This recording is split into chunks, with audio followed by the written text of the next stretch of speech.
Всем привет! Меня зовут Яра.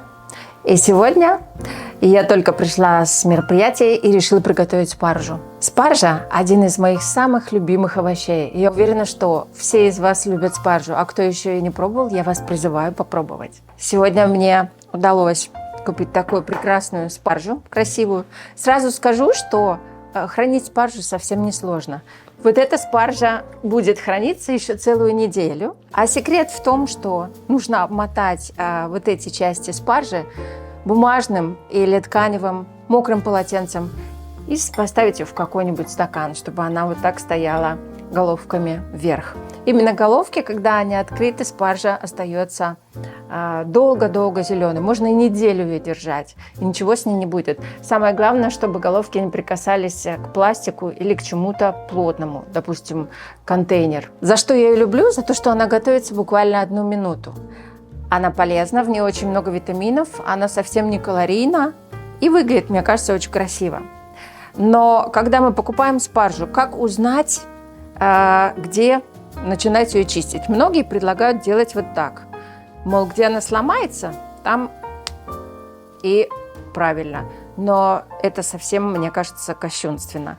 Столько спаржи выбрасывать, тем более в моем регионе она дороговатая. Как еще мы можем узнать, в каком же месте ее лучше начинать чистить? Мы можем просто наугад очистить экономкой ножку спаржи и надеяться, что она будет не слишком жесткой. Но вот эти части мне лично не нравятся. А сейчас рецепт, который я вам расскажу, не рецепт, а метод, где она у меня одна еще была не почищенная, предполагает очень простое упражнение. Вы просто вот так ведете ножом, и когда нож перестал углубляться легко, съезжаете. И все. Это можно даже не зачищать. Такая экономия. Посмотрите, сколько мы здесь сломали, а сколько мы здесь срезали. Такой метод используют во Франции. Мне кажется, он очень легкий и помогает сохранить максимальное количество спаржи. И сейчас мы ее будем обжаривать. Я называю это обжарка на гриле, но на самом деле гриля у меня нет. Может быть, у вас тоже нет гриля, поэтому нам это подойдет. Понадобится одна чугунная сковорода. Понадобится немного оливкового масла, буквально сплаш, что называется. Еще мне понадобится лимонная цедра и сок лимона. Для этого я буду использовать соковыжималку и крупная соль, которая у меня тоже есть, собственно, и все. Очень простой рецепт, очень легкий. Я включаю плиту. Мне нужно раскалить ее на достаточно высокую температуру.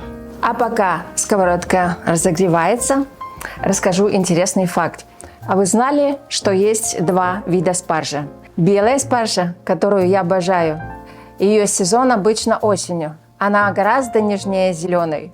Но вот что интересно, что белая спаржа выращивается под землей. Ей ограничивает доступ света, что, конечно же, препятствует образованию хлорофилла, и она становится белой. За счет этого она более нежная, ее верхушечки менее выраженные, она больше мне напоминает какое-то космическое растение. Зеленая же спаржа за время роста пробивается из земли и получает солнечный свет. Во многих странах ее активно выращивают, и я думаю, скоро она будет в большом изобилии. Итак, сковорода у нас подогрелась. Для сегодняшнего ужина мне понадобится немного спаржи. Оставшуюся спаржу я обмотаю полотенцем и оставлю на завтра. У меня стоит на максимальной температуре сковорода. Я ничего не делаю. Я не кладу ни соль, ни масло. Сухая сковорода и спаржа. Я думаю, что это какой-то рецепт мечты. Самый простой на свете.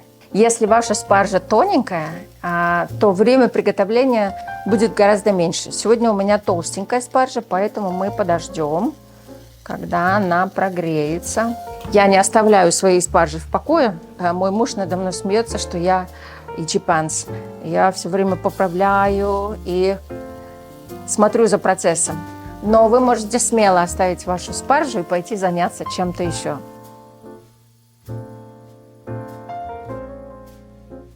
Прошло несколько минут, и наша спаржа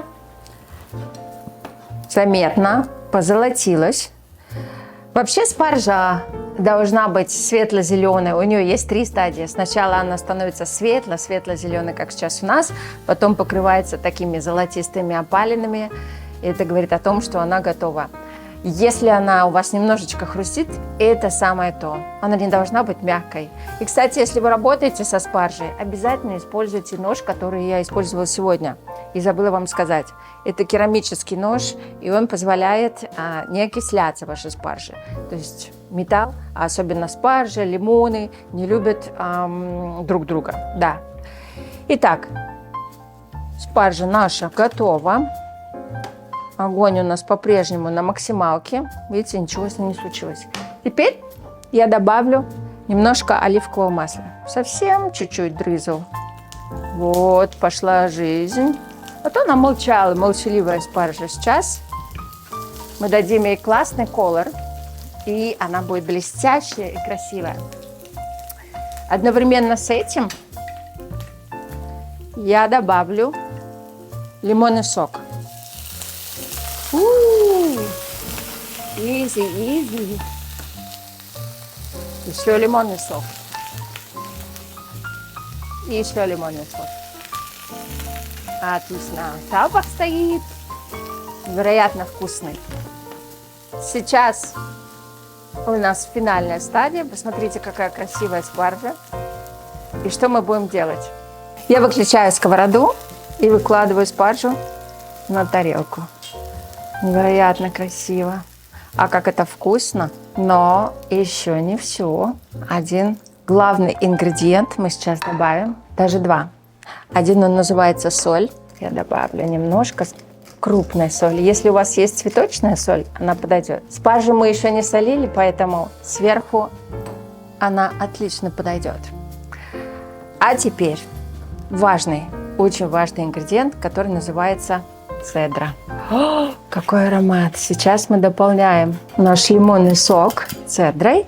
И вот наша прекрасная спаржа а-ля на гриле готова. Аромат стоит невероятный. Я думаю, я сейчас одну спаржульку попробую.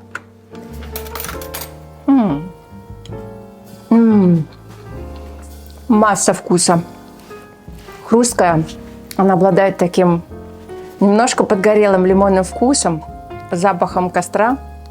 Соль и цедра, они невероятным образом балансируют друг друга. Я бы ела это с утра до вечера каждый день. Это прекрасный гарнир к мясу, к рыбе, креветкам, к баранине и к птице, да, наверное, ко всему. А с вами была Яра, и до новых встреч.